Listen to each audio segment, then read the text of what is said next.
Hello students. तो last class तक हमने हमारे चैप्टर एटॉमिक स्ट्रक्चर में देखो हमने पढ़ लिया था फोटो डिसोसिएशन और फोटो इलेक्ट्रिक इफेक्ट के बारे में। ठीक है, फोटो डिसोसिएशन क्या होता है कि जब आप एक बॉन्ड को किसके थ्रू, फोटोन्स यानी कि लाइट एनर्जी के थ्रू जब आप एक बॉन्ड को ब्रेक करते हो तो उसको हम कहते हैं फोटो डिसोसिएशन। ठीक है, उसके हमने कुछ न्यूमेरिकल्स किए थे और हम मूव कर गए थे हमारे टॉपिक फोटो इलेक्ट्रिक इफेक्ट की तरफ। ठीक है, तो क्या होता है फोटो इलेक्ट्रिक इफेक्ट, है ना? आप सभी को याद होगा, आपने रिवाइज किया होगा। तो देखो फोटो इलेक्ट्रिक इफेक्ट क्या होता है कि जब एक मेटल की सरफेस पे एक लाइट को जब हम इंसिडेंट करवाते हैं, ठीक है, तो अगर लाइट के पास एक सफिशिएंट अमाउंट ऑफ एनर्जी है कि वो इलेक्ट्रॉन्स बाहर निकाल सके उस मेटल से, ठीक है, तो जो इलेक्ट्रॉन बाहर निकल के सर्किट में मूव करना स्टार्ट कर देता है, उससे क्या फ्लो होती है, करंट फ्लो होती है। इसी इसी को हम क्या कहते हैं, फोटो इलेक्ट्रिक इफेक्ट कहते हैं। और वो जो इलेक्ट्रॉन्स बाहर निकल के आते हैं सर्किट में जो मूव करते हैं उनको हम कहते हैं फोटो इलेक्ट्रॉन्स। और जो करंट फ्लो होती है उसको हम कहते हैं फोटो करंट। ठीक है, उसका हमने एक एक्सप्रेशन पढ़ा था। उसका एक्सप्रेशन हमने निकाला था किसके थ्रू, एनर्जी कंजर्वेशन के थ्रू, जो कि आपके सामने लिखा हुआ है। हमने पढ़ा था कि भाई जो एनर्जी ऑफ फोटोन है ना, जो लाइट से जो एनर्जी आ रही है, जो लाइट से जो फोटोन आ रहा है उसकी जो एनर्जी है वो इलेक्ट्रॉन एब्जॉर्ब कर रहा है। और वो एनर्जी को, उस एनर्जी को कहाँ यूज़ कर रहा है, तो वो खुद बाहर निकलने के लिए, मेटल से बाहर निकलने के लिए, प्लस जो एनर्जी बच जाएगी उसके बाद वो उसको किसके फॉर्म में यूज़ करेगा, काइनेटिक एनर्जी की फॉर्म में वो क्या करेगा, यूज़ करेगा। तो हमने लिख लिया था energy of photon is equal to threshold energy.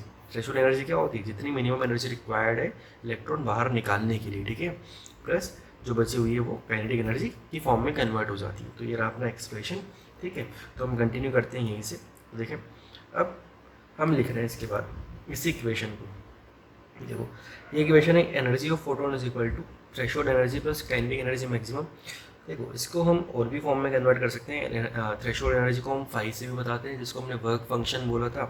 तो एनर्जी ऑफ फोटोन देखो क्या हो सकता है, इसको हम और कैसे लिख सकते हैं बताओ भाई।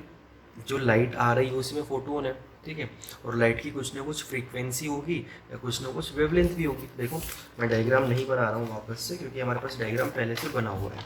ठीक है, ये हमारा लास्ट क्लास का डायग्राम है, आप भी चाहे तो आप भी वहाँ पर पहुँच जाए। तो देखो जो इंसिडेंट लाइट जो होगी उस लाइट की कुछ ना कुछ क्या होगी, फ्रीक्वेंसी होगी, या फिर उसकी कुछ ना कुछ क्या होगी, वेवलेंथ होगी। भाई हर एक लाइट के करस्पॉन्डिंग एक फ्रीक्वेंसी होती है और एक क्या होती है, वेवलेंथ होती है। ठीक है, जैसे फ्रीक्वेंसी चेंज करोगे तो लाइट की एनर्जी भी क्या हो जाएगी, चेंज हो जाएगी। या जैसे ही वेवलेंथ चेंज करोगे तो लाइट की एनर्जी भी क्या हो जाएगी, चेंज हो जाएगी। क्योंकि भाई फॉर्मूला अपने को पता है, E is equal to h nu या फिर E is equal to H C upon lambda, ये फॉर्मूला होता है। ठीक है, तो हर एक लाइट के करस्पॉन्डिंग एक फ्रीक्वेंसी और एक क्या होती है, वेवलेंथ होती है। ठीक है, अब देखें आगे कि ये हमारा इक्वेशन था फोटो इलेक्ट्रिक इफेक्ट का। ठीक है, तो एनर्जी ऑफ फोटोन को देखो, अगर मैं फ्रीक्वेंसी के टर्म्स में लिखूँ तो बताओ मैं क्या लिख सकता हूँ, एच न्यू लिख सकता हूँ ना। ठीक है, देखो अब क्योंकि हम इस इक्वेशन को फ्रीक्वेंसी की टर्म्स में लिख रहे हैं तो एनर्जी ऑफ फोटोन तो एच न्यू हो गई। एनर्जी, थ्रेशोल्ड एनर्जी को हमने क्या लिखा था, एच न्यू नॉट लिखा था, प्लस काइनेटिक एनर्जी मैक्सिमम। देखो हम इसी इक्वेशन को, हमारे इस इक्वेशन को हम इस फॉर्म में भी लिख सकते हैं जब हमें डेटा किसके बेसिस पे दिया होगा, फ्रीक्वेंसी के बेसिस पे दिया होगा। ठीक है, एक तो ये हो गया। और बताओ अगर हमारे पास डेटा जो है, जो डेटा है वो किसकी फॉर्म में दिया हो, वेवलेंथ यानी कि लेमडा के टर्म्स में, तो हम इस इक्वेशन को कैसे लिख सकते हैं। देखो मतलब एनर्जी ऑफ फोटोन को हम क्या लिख सकते हैं, एच सी अपॉन लेमडा, इस तरीके से लिख देंगे, is equal to H C upon lambda naught क्या थी हमारे पास, threshold wavelength, plus kinetic energy maximum. ठीक है, काइनेटिक एनर्जी मैक्सिमम। देखो इसी इक्वेशन को हम इस फॉर्म में भी लिख सकते हैं, सब एक ही है, लेकिन बस डेटा के डेटा पे डिपेंड करता है कि हमें कौन सा इक्वेशन यूज़ करना है। अगर हमें फ्रीक्वेंसी की बेसिस पे डेटा दिया जा रहा है क्वेश्चन में तो हम ये वाला अप्लाई करेंगे, वेवलेंथ की फॉर्म में दिया होगा तो हम ये वाला अप्लाई करेंगे। ठीक है, अब देखें ये हमारे पास इसके इक्वेशन हो गए, हमें पहले से पता है भाई। अच्छा चलो अगर आप चाहो तो मैं आपको यहाँ लिख भी सकता हूँ कि ये न्यू क्या है या फिर ये न्यू नॉट क्या है, तो हमें टर्म्स का पता होना ज़रूरी है। तो देखो हम सबसे पहले डिफाइन कर रहे हैं किसको, इधर लिख लेते हैं। हम डिफाइन कर रहे हैं सबसे पहले यहाँ पर, यानी इस एक्सप्रेशन में बात करें भाई, न्यू नॉट क्या है। न्यू नॉट भी पहले से अपने को पता है क्या है, ये है हमारे पास थ्रेशोल्ड, थ्रेशोल्ड फ्रीक्वेंसी, बोलो यही है ना। न्यू नॉट हमारे पास क्या है, थ्रेशोल्ड फ्रीक्वेंसी। न्यू क्या है न्यू? अच्छा न्यू नॉट तो हो गया थ्रेशोल्ड फ्रीक्वेंसी। न्यू क्या है? न्यू क्या है? Frequency, frequency of incident light, है ना भाई, दोनों में डिफरेंस है, ठीक है। ये थ्रेशोल्ड फ्रीक्वेंसी यानी कि जो ये तो डिपेंड करता है मेटल के ऊपर, ये फिक्स होता है। हाँ भाई, इंसिडेंट लाइट की फ्रीक्वेंसी हम चेंज कर सकते हैं, तो frequency of incident light new होगा फ्रीक्वेंसी ऑफ इंसिडेंट लाइट। बताओ लेमडा, सिमिलरली लेमडा क्या होगा बताओ? वेवलेंथ, वेवलेंथ ऑफ, बताओ क्या? इंसिडेंट लाइट, दोनों सही है। क्या हो जाएगा? Wavelength of incident light. और सिमिलरली बताओ लेमडा नॉट क्या होगा? तो फिर लेमडा नॉट को आप क्या बोल दोगे बताओ? क्या लिख दोगे आप इसको? थ्रेशोल्ड, थ्रेशोल्ड क्या? वेवलेंथ, ठीक है। ये भी क्या होगा भाई? ये दोनों चीज़ें फिक्स है और इन चीज़ों को हम वेरी कर सकते हैं, क्योंकि लाइट, इंसिडेंट लाइट को हम चेंज कर सकते हैं, लेकिन ये डिपेंड करती है मेटल के ऊपर, वो फिक्स रहेगी, ठीक है। याद होगा हम बार बार 100 जूल का एग्जाम्पल ले रहे थे, तो वो फिक्स वाली चीज़ है, ठीक है। तो ये हमारे पास क्या हो गई? ये टर्म्स हो गई। और काइनेटिक एनर्जी तो क्या है? काइनेटिक एनर्जी है भाई, ठीक है। अब देखें, इसके बाद हम आगे मूव करते हैं। और अब हम बात कर रहे हैं आज हमारे लेक्चर में, आज जो हम पढ़ने वाले हैं उसमें कुछ चीज़ें हमारे पास काम में आने वाली है, तो पहले हम उन्हीं को डिस्कस कर लेते हैं। देखें, बहुत नॉर्मल सी चीज़ें हैं। देखो, हम जानते हैं कि भाई एनर्जी का फॉर्मूला क्या होता है? एच ई, ठीक है।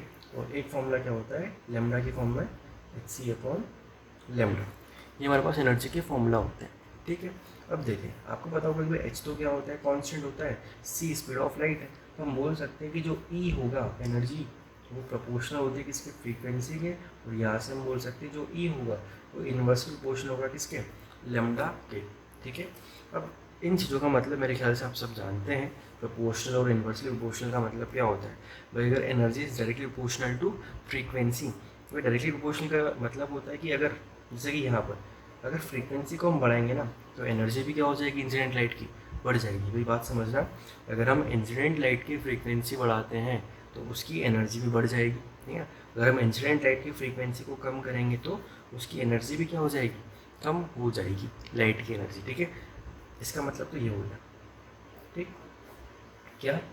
कि इफ़ अगर हमने फ्रीक्वेंसी को बढ़ाया तो एनर्जी भी क्या हो जाएगी? इंसिडेंट लाइट की बढ़ जाएगी। यहाँ देखें, इन्वर्सली प्रोपोर्शनल का मतलब क्या होता है? इन्वर्सली का मतलब क्या है कि अगर आप वेवलेंथ को बढ़ाओगे ना, तो लाइट की एनर्जी क्या हो जाएगी? कम हो जाएगी। इन्वर्सली का मतलब क्या है कि अगर एक बढ़ रहा है ना, तो दूसरा क्या हो जाएगा? कम हो जाएगा, ठीक है। तो इफ़ लेमडा इंक्रीज, तो बताओ एनर्जी ऑफ इंसिडेंट लाइट क्या हो जाएगी? डिक्रीज, ठीक है। इन दोनों का टर्म्स का मतलब भाई बहुत इंपॉर्टेंट है। प्रोपोर्शनलिटी वाला रिलेशन जो होता है ना, बहुत इंपॉर्टेंट रहते हैं, काम भी आते हैं बहुत सारी जगह पर। तो अगर आप भाई डायरेक्टली प्रोपोर्शनल है, एनर्जी डायरेक्टली प्रोपोर्शनल है किसके? फ्रीक्वेंसी के। तो फ्रीक्वेंसी अगर बढ़ाओगे तो एनर्जी बढ़ेगी, फ्रीक्वेंसी कम करोगे तो एनर्जी क्या हो जाएगी? कम। अगर हम वहीं पर एनर्जी का वेवलेंथ के साथ रिलेशन देखें, तो अगर लेमडा बढ़ाएंगे यानी कि वेवलेंथ बढ़ाएंगे तो एनर्जी कम हो जाएगी, वेवलेंथ कम करेंगे तो एनर्जी बढ़ जाएगी। तो बहुत इंपॉर्टेंट चीज़ है, ये आपको समझ में आ जानी चाहिए और याद भी रहनी चाहिए, ठीक है। अब देखें आगे, ठीक है। ये चीज़ मेरे ख्याल से समझ में आ गई कि इसी की भी हमने बोला कि ये चीज़ अभी आगे काम में आएगी, तो बस ध्यान रखना बहुत अच्छे से। अब देखें, अभी हमारे पास एक टर्म थी ई थ्रेशोल्ड, ठीक है। ई थ्रेशोल्ड जो कि क्या होती है? फिक्स होती है। जैसे कि हमने बात की, मान लो कि सोडियम के लिए थ्रेशोल्ड एनर्जी क्या है? मिनिमम अमाउंट क्या है जिस जो एनर्जी, मतलब जिससे इलेक्ट्रॉन बाहर निकल के आएगा, मान लो कि वो 100 जूल है। तो बताओ, जब तक लाइट की एनर्जी 100 जूल नहीं होगी तब तक इलेक्ट्रॉन बाहर नहीं आएगा, और जैसे लाइट की एनर्जी 100 जूल हो जाएगी, इलेक्ट्रॉन फटाफट से बाहर निकल के आ जाएगा, ठीक है। या फिर 100 से ज़्यादा होगी तो इलेक्ट्रॉन बाहर निकल के आ जाएगा, ठीक। तो देखें कि इफ़ भाई ई से हम किसको दिखाएंगे? ध्यान रखना, ई से हम जो इंसिडेंट लाइट है ना उसको दिखाएंगे, ठीक है। क्योंकि थ्रेशोल्ड के लिए तो हम ई टी एच यूज़ करेंगे। इफ़ ई ये क्या है? इंसिडेंट लाइट की एनर्जी, इंसिडेंट लाइट, ये इंसिडेंट लाइट के लिए, ठीक है। If E is greater than E threshold. अब इस टर्म का मतलब अपने को समझना है, ठीक है। If E is greater than E threshold, यानी कि इंसिडेंट लाइट की एनर्जी अगर थ्रेशोल्ड एनर्जी से ज़्यादा है, तो बताओ क्या होगा? बताओ, आपने जो मेटल की सरफेस के ऊपर जो आपने एनर्जी, जो लाइट इंसिडेंट करवाई है, अगर उसकी एनर्जी थ्रेशोल्ड से ज़्यादा है, तो बताओ कि इलेक्ट्रॉन बाहर निकल के आएगा क्या? मतलब ज़्यादा है ना, तो बताओ इलेक्ट्रॉन बाहर निकल के आएगा क्या? बिल्कुल आएगा। बोलो भाई, अगर आपको 100 जूल्स की ज़रूरत है और आप 200 जूल्स आप इंसिडेंट करवा रहे हो तो बिल्कुल इलेक्ट्रॉन बाहर निकल के आएगा। बोलो सही है। तो क्या होगा, देखिए समझें कि अगर आपके पास एनर्जी इंसिडेंट लाइट की ज़्यादा है किससे, थ्रेशोल्ड से, तो क्या होगा, देन इलेक्ट्रॉन विल इजेक्ट। बताओ, इलेक्ट्रॉन बाहर निकल के आएगा ना, देन इलेक्ट्रॉन विल इजेक्ट। लेकिन बताओ, क्या बस यही होगा क्या बस इलेक्ट्रॉन बाहर आके चुपचाप बैठ जाएगा क्या? नहीं ना। बताओ, अगर आपने 200 जूल सप्लाई किया है और रिक्वायरमेंट कितने की है, 100 जूल की, तो बताओ 100 जूल तो चला जाएगा इलेक्ट्रॉन को बाहर निकालने के लिए, और बताओ बचा हुआ 100 जूल भी तो अभी इलेक्ट्रॉन के पास ही है ना। तो बताओ उस बचे हुए 100 जूल का क्या होगा? बताओ कि इलेक्ट्रॉन मूवमेंट करना स्टार्ट कर देगा। बताओ सही है ना। यानी कि इलेक्ट्रॉन तो बाहर निकल के आएगा, और बताओ कि काइनेटिक एनर्जी जीरो होगी क्या? एंड काइनेटिक एनर्जी बताओ जीरो होगी क्या? नहीं होगी। उसके पास कुछ ना कुछ काइनेटिक एनर्जी होगी, तो हम लिख देंगे नॉट इक्वल टू जीरो। इसका मतलब क्या करेगा, वो मूव करेगा सर्किट में। ठीक है, देखिए यहाँ गया वो समझ में कि अगर एनर्जी ज़्यादा है थ्रेशोल्ड से तो इलेक्ट्रॉन बाहर निकल के आएगा, और उसकी काइनेटिक एनर्जी जीरो नहीं होगी, यानी कि वो क्या करेगा, वो मूवमेंट करेगा। बताओ जैसे वो मूवमेंट करेगा, बताओ करंट फ्लो हो जाएगी ना। तो यही कंडीशन है कि भाई इलेक्ट्रॉन बाहर भी निकल के आएगा, और अगर इलेक्ट्रॉन मूव करेगा तो बताओ फोटो करंट क्या होगी, प्रोड्यूस हो जाएगी। ठीक है, तो ये कंडीशन है। ठीक है, ये हो गई पहली कंडीशन कि अगर एनर्जी ज़्यादा है किसी थ्रेशोल्ड से। अब आते हैं दूसरी कंडीशन पे।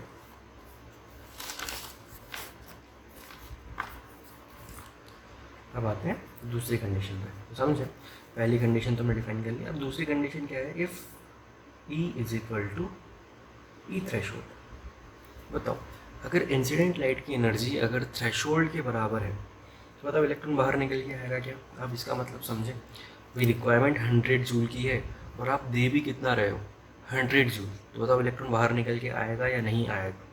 बिल्कुल आएगा। रिक्वायरमेंट 100 की, आपने 100 दे दिया तो इलेक्ट्रॉन बाहर निकल के ज़रूर आएगा। लेकिन बताओ, जब उसने 100 जूल पूरा का पूरा यूज़ कर लिया तो क्या उसके पास कोई एक्स्ट्रा एनर्जी बची है क्या? नहीं ना। तो बताओ इलेक्ट्रॉन बाहर तो आएगा, लेकिन बताओ क्या मूव करेगा क्या? नहीं, क्योंकि उसके पास कोई एक्स्ट्रा एनर्जी है ही नहीं, क्योंकि उसकी काइनेटिक एनर्जी क्या है, ज़ीरो। तो देखें इस कंडीशन में if E is equal to E threshold, then electron will reject out, but kinetic energy क्या होगी, zero. That means no photo current, है ना। तो यहाँ पर कोई फोटो करंट होगी नहीं, क्योंकि भाई इलेक्ट्रॉन बाहर निकलने से सिर्फ काम नहीं चलेगा।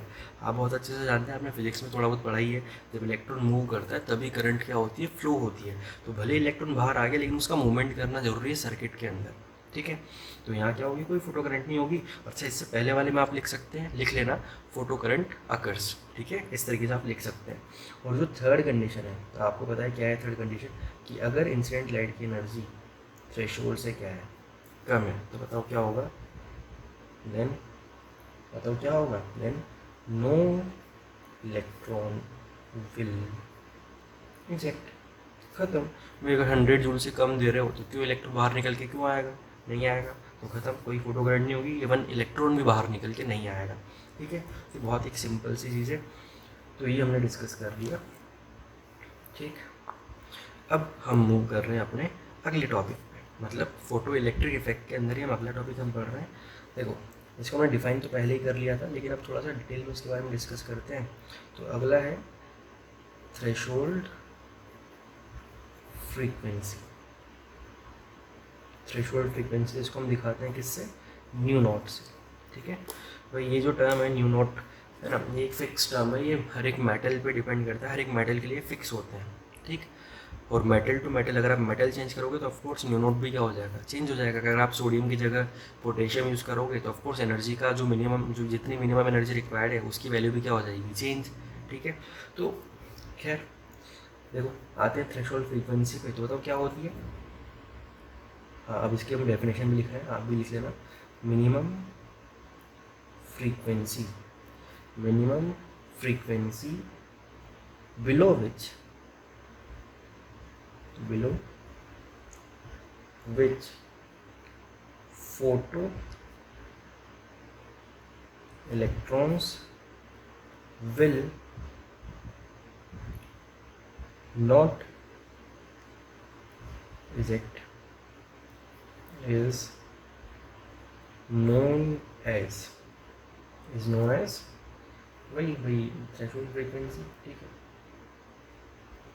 थ्रेशोल्ड फ्रीक्वेंसी, ठीक है, इतना काफ़ी है, ठीक है। तो देखो क्या लिखा हुआ है, minimum frequency below which photo electrons will not eject is known as threshold frequency. समझे, बहुत आसान है, ठीक है, बहुत आसान है भाई। वो फ्रीक्वेंसी जिससे अगर कम फ्रीक्वेंसी की लाइट अगर आप इंसिडेंट करवा रहे हो तो इलेक्ट्रॉन्स इजेक्ट आउट नहीं होंगे। बहुत सिंपल है, देखें, देखो अभी आपने पढ़ा था ई जो है वो प्रोपोर्शनल है किसके, न्यू के, ठीक है, ई जो है वो प्रोपोर्शनल किसके, न्यू के, ठीक है। मतलब आपको बहुत अच्छे से जानते हो आप कि अगर थ्रेशोल्ड एनर्जी से कम एनर्जी की लाइट आप दोगे तो इलेक्ट्रॉन बाहर नहीं निकल के आएगा। बताओ थ्रेशोल्ड, अगर मैं इसको लिख दूँ थ्रेशोल्ड, तो बताओ आप इसको क्या लिखोगे, न्यू नॉट लिखोगे ना। तो आप बताओ अगर आप इस न्यू नोट को अगर आप कम करोगे, मतलब इस फ्रीक्वेंसी को अगर आप कम करोगे, देखो न्यू नोट फिक्स है ना, तो अगर आप फ्रीक्वेंसी को कम करोगे तो एनर्जी भी कम हो जाएगी ना। तो अब यहाँ उस इंसिडेंट वाले के लिए लिख रहे हैं, इंसिडेंट लाइट के लिए लिख रहे हैं ये टर्म, सॉरी नोट नहीं आएगा, सिर्फ क्या है, E is directly proportional to nu. अब आप बताओ अगर आप फ्रीक्वेंसी कम कर दो तो बताओ एनर्जी भी कम हो जाएगी ना, है ना। और आप बताओ फ्रीक्वेंसी को अगर आप थ्रेशोल्ड से भी कम कर दो तो जो एनर्जी है बताओ क्या वो थ्रेशोल्ड से भी कम हो जाएगी, और अगर थ्रेशोल्ड से भी कम हो जाएगी तो बताओ कि इलेक्ट्रॉन बाहर निकल के आएगा क्या, नहीं ना। तो वही तो कह रहा है कि वो मिनिमम फ्रीक्वेंसी, अगर आप वो मिनिमम फ्रीक्वेंसी जिससे कम फ्रीक्वेंसी पे अगर आप लाइट को इजेक्ट करा रहे हो तो इलेक्ट्रॉन बाहर नहीं निकल के आएगा। तो उस मिनिमम फ्रीक्वेंसी को हम क्या कहते हैं, थ्रेशोल्ड फ्रीक्वेंसी कहते हैं। अगर थ्रेशोल्ड फ्रीक्वेंसी से कम फ्रीक्वेंसी की लाइट को इंसिडेंट करवाओगे तो इलेक्ट्रॉन बाहर नहीं आएगा, ठीक, क्लियर हो गया होगा। अब हम मूव करते हैं इसकी कंडीशंस पर, ठीक है। तो कंडीशंस देखो क्या है, देखें, इफ़ अब आपको आंसर करना है, सोच समझ के आंसर करना। इफ़ न्यू क्या है, किसका है, इंसिडेंट का, ठीक है भाई। मैं टर्म्स बार बार लिख रहा हूँ लेकिन अब आपको आदत हो जानी चाहिए, आपको पता होना चाहिए। न्यू क्या है, किसका है, इंसिडेंट लाइट की frequency, incident light is less then new not तो सब जानते ही हैं। अगर बताओ ऐसा होगा तो बताओ क्या होगा, अगर फ्रीक्वेंसी ऑफ इंसिडेंट लाइट कम है थ्रेशोल्ड से, बताओ इलेक्ट्रॉन बाहर आएगा या नहीं आएगा। अब तो सब जानते हैं भाई, सब जानते हैं कि अगर थ्रेशोल्ड से कम फ्रीक्वेंसी की लाइट आ रही है ना, तो एनर्जी जो होगी वो भी थ्रेशोल्ड से कम होगी और इलेक्ट्रॉन बाहर नहीं आएगा, ठीक है। तो क्या लिखोगे, then electron will not eject, ठीक है। दूसरी कंडीशन बताओ, if nu is equal to nu naught, क्या होगा भाई, अगर थ्रेशोल्ड फ्रीक्वेंसी के बराबर फ्रीक्वेंसी की लाइट आ रही है तो बताओ एनर्जी भी कितनी है, थ्रेशोल्ड एनर्जी के बराबर है, बोलो सही है, ठीक है। तो बताओ इलेक्ट्रॉन बाहर निकलेगा या नहीं निकलेगा। हाँ, अगर थ्रेशोल्ड एनर्जी के बराबर एनर्जी आ रही है तो इलेक्ट्रॉन तो बाहर निकलेगा, लेकिन बताओ क्या वो मूव करेगा, क्या वो मूव नहीं करेगा, ठीक है। Then electron will eject, then electron will eject but kinetic energy is equal to 0, ठीक है। और जो third condition if nu is greater than new not, तो मेरे ख्याल से बहुत अच्छे से आप जानते हैं कि अगर इंसिडेंट लाइट की फ्रीक्वेंसी ज़्यादा होगी थ्रेशोल्ड फ्रीक्वेंसी से, यानी कि एनर्जी भी थ्रेशोल्ड से ज़्यादा है, तो इलेक्ट्रॉन बाहर भी निकलेगा और जो बची हुई एनर्जी है उसको किसकी फॉर्म में यूज़ कर लेगा, काइनेटिक एनर्जी की फॉर्म में यूज़ कर लेगा। Then electron will eject and kinetic energy is not equal to 0। Maximum आप खुद से लिख लेना जहाँ जहाँ हमने नहीं लिखा हो, kinetic energy is not equal to 0, that means photo current occurs, ठीक है। मेरे ख्याल से क्लियर होगा, ठीक है। तो यहाँ तक हो गया, तो अगला टॉपिक स्टार्ट करने से पहले आप इसको कॉपी कर लो।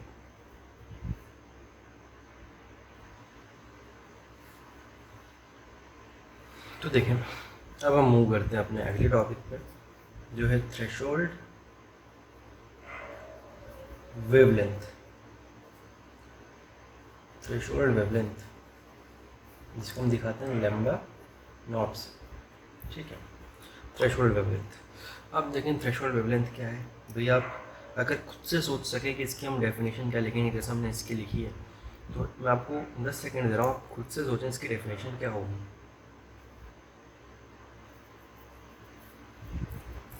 सोच लिया होगा। तो देखो भाई, जो वेवलेंथ होती है, वेवलेंथ वो एनर्जी की क्या होती है, इन्वर्सली प्रोपोर्शनल होती है ना। तो अगर वेवलेंथ ज़्यादा होगी तो एनर्जी क्या होगी, कम होगी। बोलो सही है क्या, है ना। अगर वेवलेंथ ज़्यादा होगी तो एनर्जी क्या होगी, कम होगी, ठीक है। तो बताओ थ्रेशोल्ड वेवलेंथ क्या हो सकती है कि भाई वो वेवलेंथ, बताओ मैं आप फिर से रिपीट कर रहा हूँ, है ना, कि उसके बाद की डेफिनेशन आने वाली है। अगर वेवलेंथ हम बढ़ा देंगे तो एनर्जी क्या हो जाएगी, कम हो जाएगी, है ना। तो बताओ क्या वो मैक्सिमम वेवलेंथ जिससे ज़्यादा अगर आपने वेवलेंथ कर दी तो बताओ एनर्जी क्या हो जाएगी, थ्रेशोल्ड से भी कम हो जाएगी ना, है ना, और इलेक्ट्रॉन बाहर नहीं निकल आ पाएगा, है ना। तो वो मैक्सिमम वेवलेंथ जिससे ज़्यादा वेवलेंथ पर इलेक्ट्रॉन बाहर नहीं निकल सकता, उसी को हम क्या बोलेंगे, थ्रेशोल्ड वेवलेंथ बोलेंगे, ठीक है। तो देखें मैक्सिमम वेवलेंथ, मैक्सिमम मैक्सिमम लिख लेना, maximum wavelength, maximum wavelength above which, above which photo electrons will not eject, ठीक है। Maximum wavelength above which photo electrons will not eject. अच्छा मैं आपको एक चीज़ बता दूं कि बैकग्राउंड म्यूज़िक पे, बैकग्राउंड नॉइज़ पे ज़्यादा ध्यान मत देना, है ना। अगर आपको आवाज़ आ रही हो तो कुत्ते भौंक रहे हैं, ठीक है। तो खैर वो तो अपनी आदत से मजबूर है, उनका टाइम है भौंकने का। उनका टाइम होने का मतलब क्या है कि अभी रात के बज रहे हैं 2, तो आप समझ सकते हो उनका टाइम है भौंकने का, तो भौंकने दो उनको, आप पढ़ाई पर ध्यान दें। तो देखें, तो वो मैक्सिमम वेवलेंथ जिससे ज़्यादा वेवलेंथ पर इलेक्ट्रॉन बाहर नहीं निकल सकता, क्योंकि एनर्जी फिर क्या हो जाएगी, कम हो जाएगी। क्यों, क्योंकि जो एनर्जी होती है वो इन्वर्सली प्रोपोर्शनल होती है किसके, लैम्डा के, ठीक है। तो बताओ अगर हम वेवलेंथ बढ़ा देंगे थ्रेशोल्ड से तो बताओ एनर्जी कम हो जाएगी और इलेक्ट्रॉन बाहर नहीं निकल जा पाएगा ना। तो वो मैक्सिमम वेवलेंथ मतलब यहाँ तक निकल सकता है, इससे ज़्यादा और बढ़ा दी तो एनर्जी थ्रेशोल्ड से भी कम हो जाएगी और इलेक्ट्रॉन बाहर नहीं निकल पाएगा, ठीक है। तो अब ऐसे ही सिमिलरली भाई एनर्जी के रिस्पेक्ट में फॉर्मूला आप जानती हैं, इधर ही लिख देता हूँ मैं। एनर्जी का फॉर्मूला क्या होता है, वेवलेंथ की फॉर्म में Hc/λ, या फिर थ्रेशोल्ड की बात करें तो Hc/λ0 हो जाता है फॉर्मूला, ठीक है। तो अब देखें, अब वही आ रही है आपके पास तीन कंडीशंस देखो आप, देखें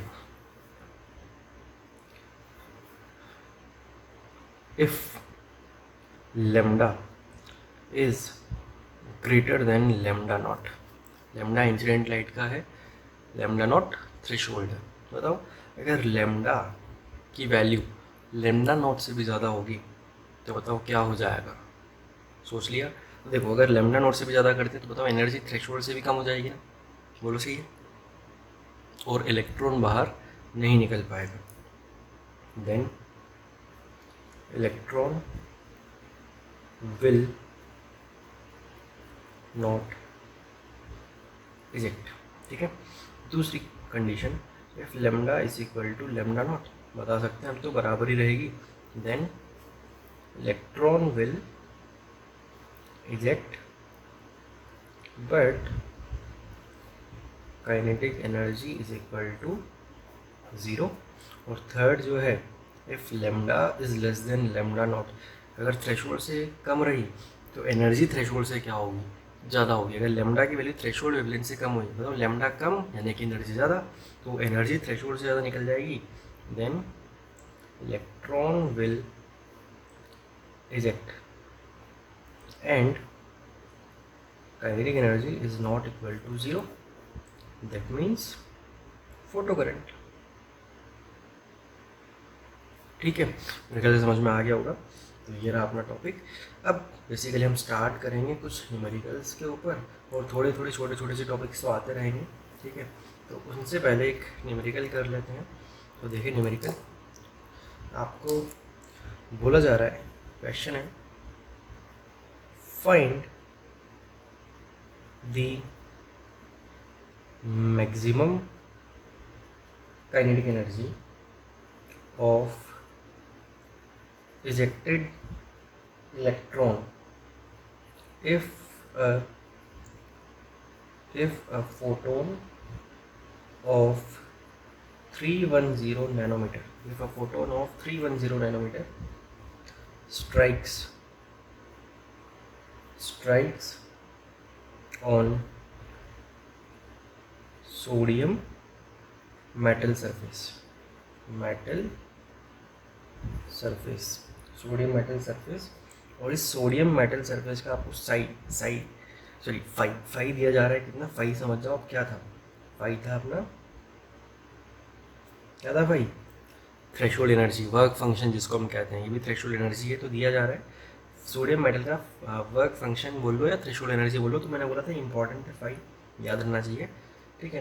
तो ये आपको गिवन है, देखो पूछ क्या रहा है, मैक्सिमम काइनेटिक एनर्जी, और आपको दे दिया है जो फोटोन, भाई फोटोन की वेवलेंथ दे रहा है। नैनोमीटर किसकी यूनिट होती है, वेवलेंथ की, यानी कि वेवलेंथ की माने किसकी, फोटोन की मतलब किसकी, लाइट की, जो कि कहाँ आ रही है, सोडियम मेटल सरफेस पे स्ट्राइक कर रही है। और सोडियम मेटल सरफेस का फाई कितना है, 3.1, ट्राई करें।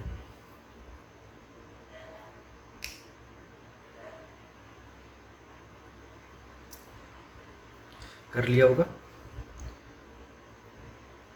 देखें भाई आपको फाई दिया हुआ है ना, वर्क फंक्शन दिया हुआ है 3.1 इलेक्ट्रॉन वोल्ट, यानी कि इसका मतलब क्या है कि अगर सोडियम के सरफेस पे जब 3.1 या इससे ज़्यादा एनर्जी का फोटोन आएगा तो जाके इलेक्ट्रॉन बाहर निकल के आएगा, नहीं तो नहीं आएगा।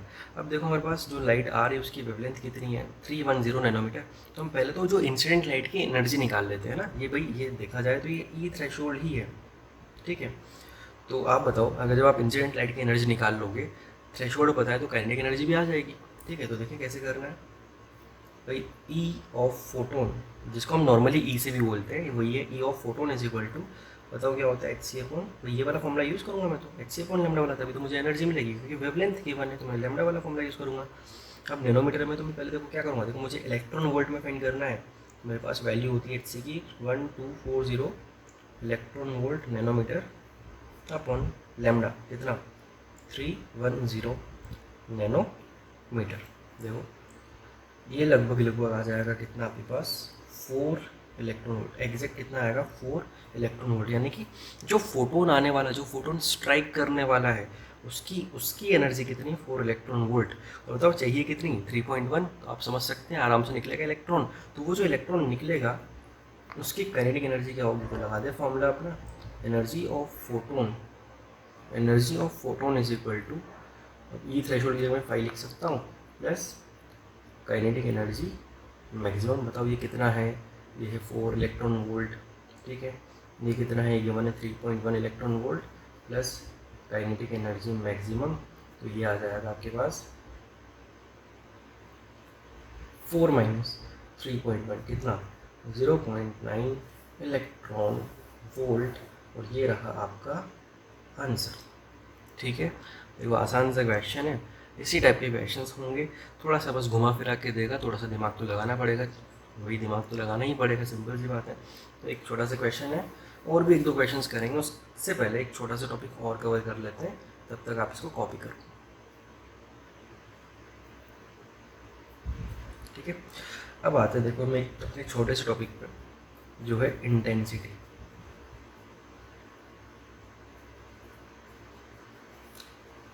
ठीक है। अच्छा देखो इंटेंसिटी क्या होती है, अब बात आ रही है इंटेंसिटी की, तो देखो मैं आपको 2 वर्ड्स बता रहा हूँ, एक तो होती है इंटेंसिटी और एक होती है फ्रीक्वेंसी, ठीक है, ध्यान रखना। एक वर्ड है इंटेंसिटी और एक वर्ड है फ्रीक्वेंसी, ठीक है। भाई जो इंटेंसिटी है, जो फ्रीक्वेंसी, देखो फ्रीक्वेंसी रिलेटेड है किससे, लाइट की एनर्जी से, ठीक है। फ्रीक्वेंसी किससे रिलेटेड है, लाइट की एनर्जी से। अगर आप फ्रीक्वेंसी बढ़ाओगे तो लाइट की एनर्जी क्या हो जाएगी, बढ़ जाएगी, ठीक है। तो समझ रहे हो ना, अगर आप फ्रीक्वेंसी बढ़ाओगे तो लाइट की एनर्जी बढ़ जाएगी, ठीक है। और अगर आप फ्रीक्वेंसी कम करोगे तो लाइट की एनर्जी भी क्या हो जाएगी, कम हो जाएगी। तो ये काम होता है फ्रीक्वेंसी का। लेकिन इंटेंसिटी क्या होती है, भाई इंटेंसिटी का मतलब है वो जो ब्राइटनेस होती है ना, अगर आप इंटेंसिटी बढ़ाओगे ना तो लाइट की ब्राइटनेस बढ़ेगी, अगर आप इंटेंसिटी कम करोगे तो लाइट की ब्राइटनेस क्या हो जाएगी, कम हो जाएगी। तो बेसिकली ये होती है इंटेंसिटी जो ब्राइटनेस से रिलेटेड होती है, ध्यान रखना, आप लिख भी लेना ये टर्म किससे रिलेटेड है,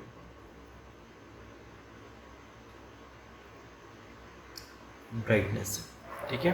तो लाइट की ब्राइटनेस बेसिकली इंटेंसिटी पर ही डिपेंड करती है, ठीक। तो अगर आप इंटेंसिटी बढ़ाओगे तो ब्राइटनेस बढ़ेगी, कम करोगे तो कम हो जाएगी। तो इंटेंसिटी रिलेटेड बेसिकली किससे है, ये रिलेटेड है नंबर ऑफ फोटोन से, ठीक है।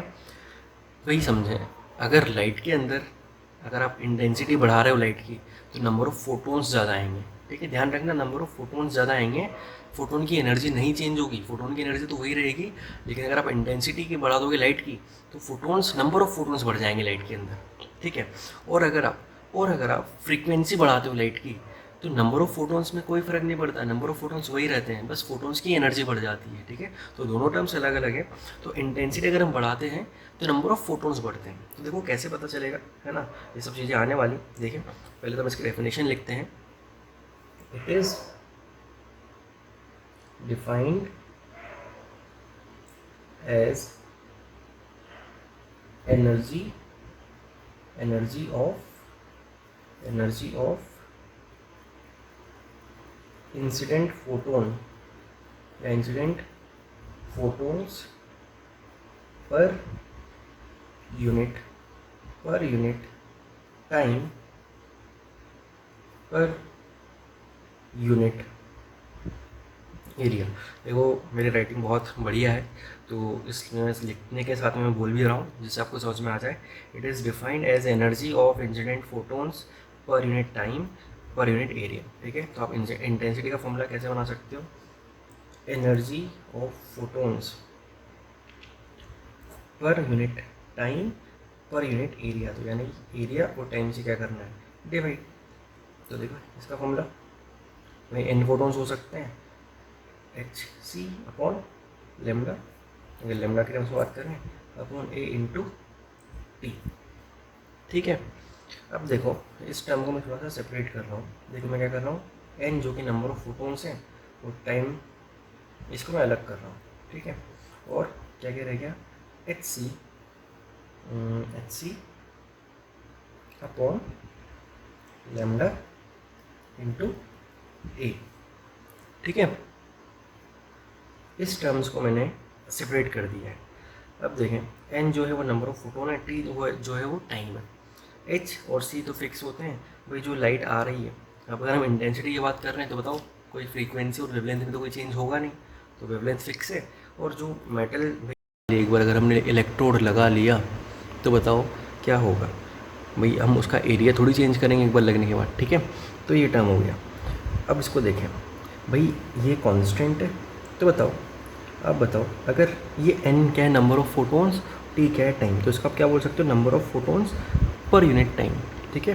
तो ये चेंज हो सकता है, तो ये पूरा टर्म क्या है, कांस्टेंट। तो आप क्या लिख सकते हो, I is directly proportional to n upon T, ठीक है। तो यहाँ तक हम पहुँच चुके हैं, फिर आप इसको कॉपी करें।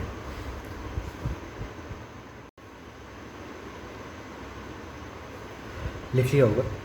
तो देखिए इस टर्म को n upon T, number of photons per unit time, इसको हम क्या बोलेंगे, number of photons per unit, बोलो यही बोलेंगे इसको, ठीक है। फिर number of photons per unit time, ठीक है। आप देखें भाई क्या ये रिलेशन जो आई है, आई इंटेंसिटी, क्या वो इसके डायरेक्टली प्रोपोर्शनल आ रही है ना। तो बताओ number of photons per unit time का मतलब क्या हुआ कि एक सेकंड में जो नंबर ऑफ फोटोन्स आ रहे हैं, भाई एक सेकंड में अगर जो नंबर ऑफ फोटोन्स आ रहे हैं अगर वो बढ़ा तो बताओ कि इंटेंसिटी भी बढ़ेगी ना, है ना। तो कि मैंने आपसे सबसे पहले यही बोला था कि जो इंटेंसिटी होती है नंबर ऑफ फोटोन्स पे डिपेंड करती है। बताओ अगर ये टर्म इंक्रीज़ होती है और ये टर्म इंक्रीज़ कैसे होगी, जब नंबर ऑफ फोटोन्स क्या होंगे, इंक्रीज़ होंगे, तो बताओ क्या इंटेंसिटी भी इंक्रीज़ होगी ना। आ रहा है समझ में, ठीक है। तो बस इसी के बारे में हम लिखने वाले हैं, लिख लो ये भी, number of photons per unit time. देखो हम यहाँ से लिख सकते हैं, यहाँ से हम लिख सकते हैं एज नंबर ऑफ फोटोन्स, पूरा पूरा लिखने की जगह as n upon T increase, intensity of light increase, ठीक है, as n upon T increase, intensity of light increase, ठीक है।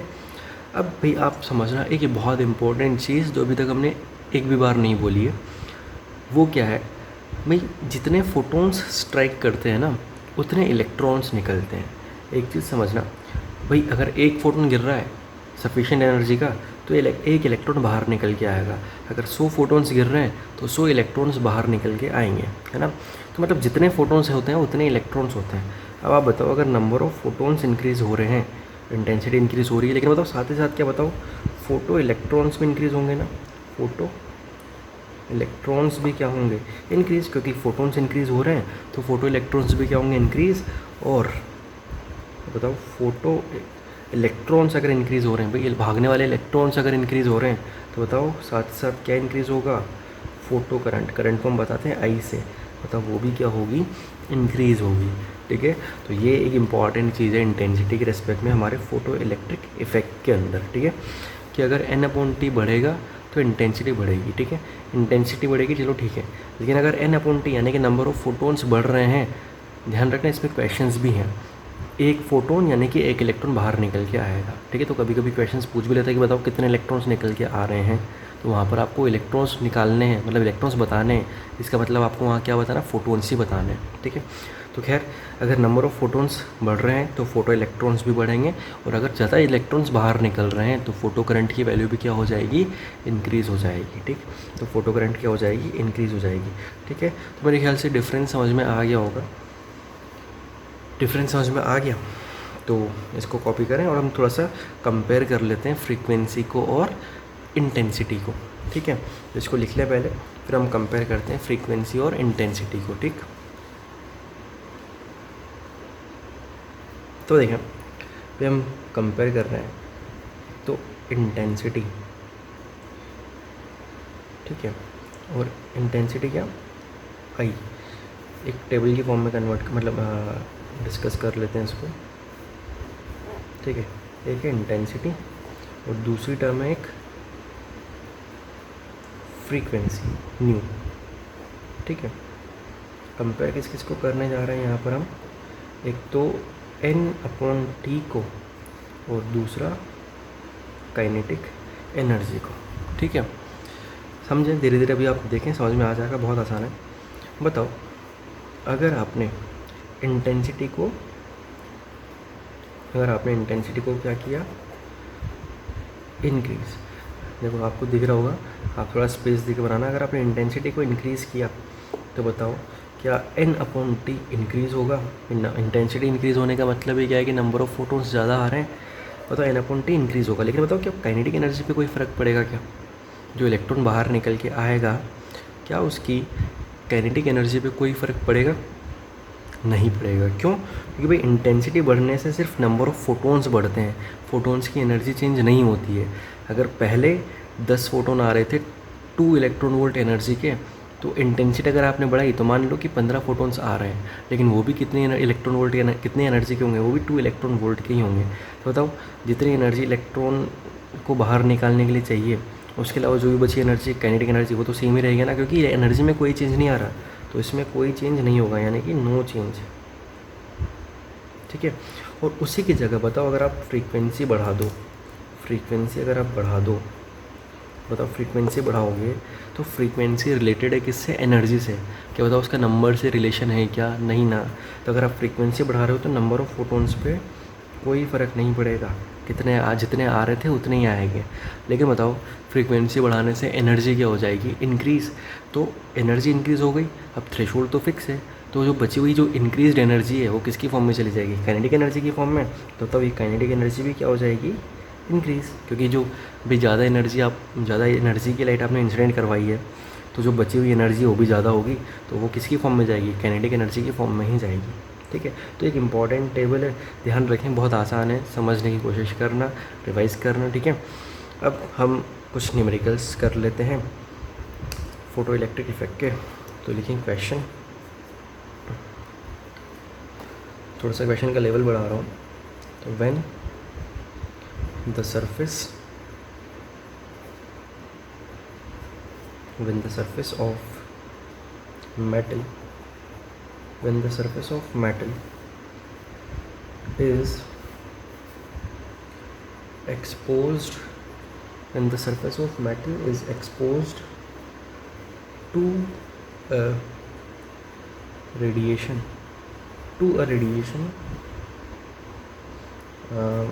आपको दिया जा रहा है ऑफ 200 नैनोमीटर यूनिट देख के पता चल गया वेवलेंथ दी हुई है, तो इतनी वेवलेंथ की रेडिएशन यानी कि लाइट की बात चल रही है।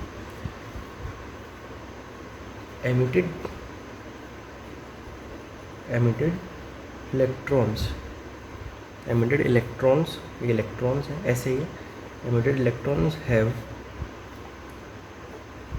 Kinetic energy of 10.5 into 10 raised to the power 4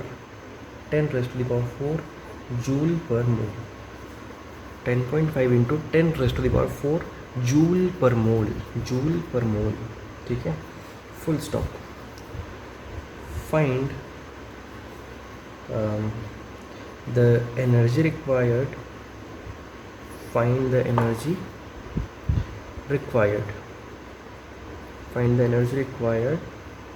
to remove joule per mole. तो देखिए इस क्वेश्चन में आपको दिख रहा होगा कि यूनिट्स अलग हैं, तो इस क्वेश्चन में यूनिट्स का बहुत इम्पोर्टेंट रोल है, ट्राई करें।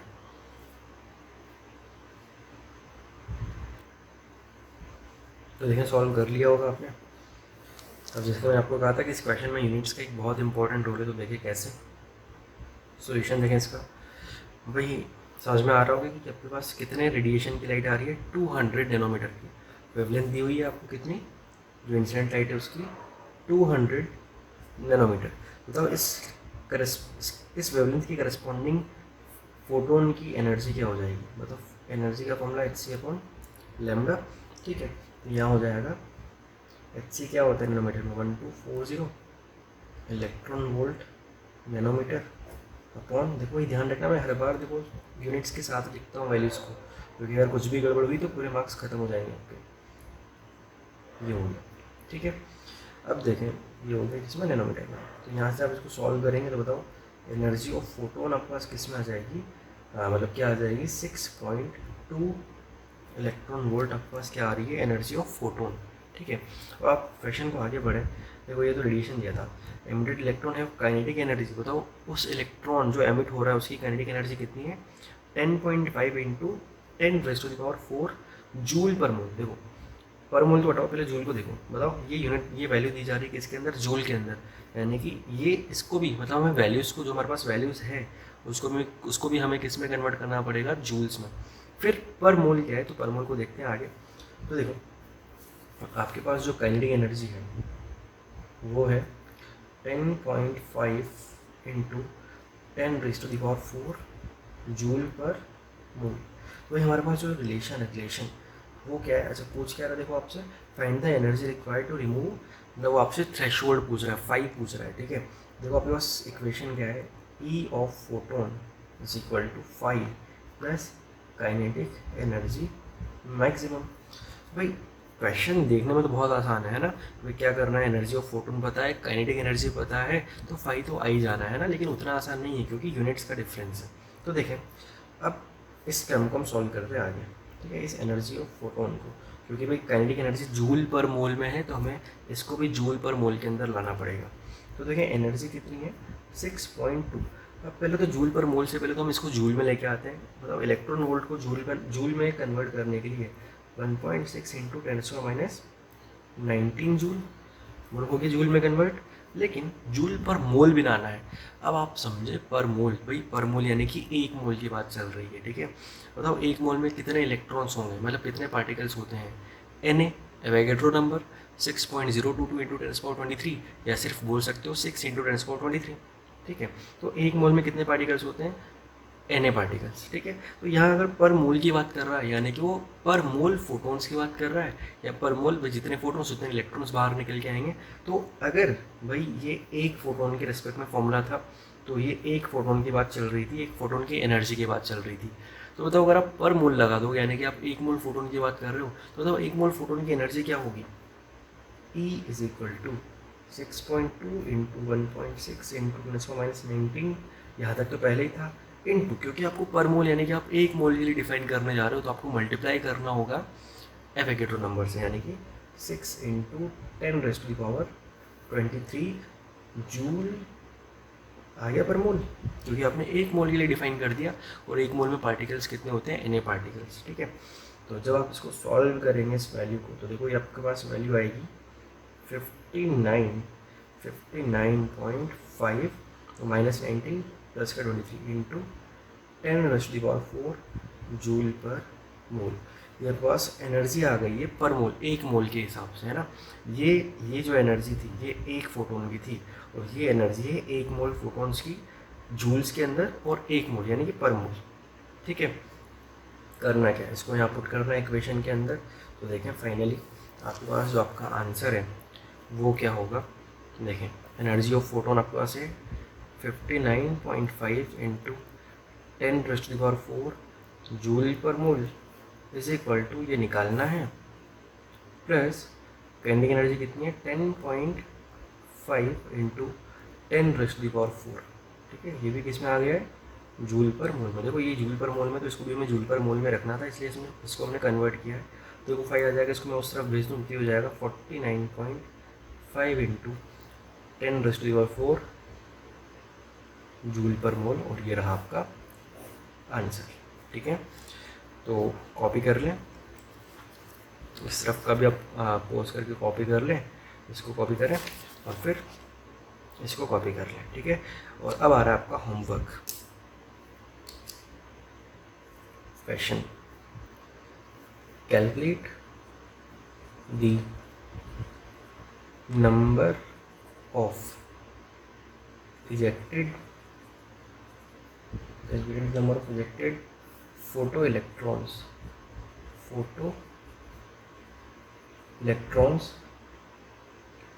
from a metal surface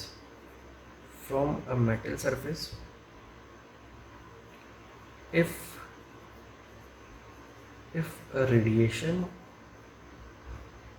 of 1000